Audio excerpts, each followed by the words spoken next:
Welcome to your 1-minute fitness break. Hi everyone, I'm Penny Hounsome, your favorite elite health coach. And what can you get done in 1 minute?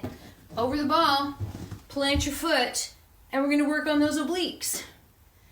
And breathe out. Keep your hand behind your ear. Make sure that you're supported on your knee. And just breathe out as you curl up.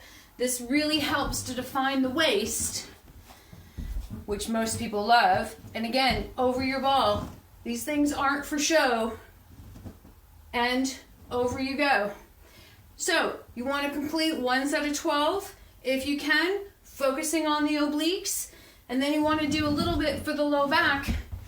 You're going to go over the ball, plant your hands, squeeze your bum, and lift. Make sure that you're completing each move, tapping your toes to the floor. Guys, that's your 1 minute fitness break. I hope you had a good time. We'll see you tomorrow.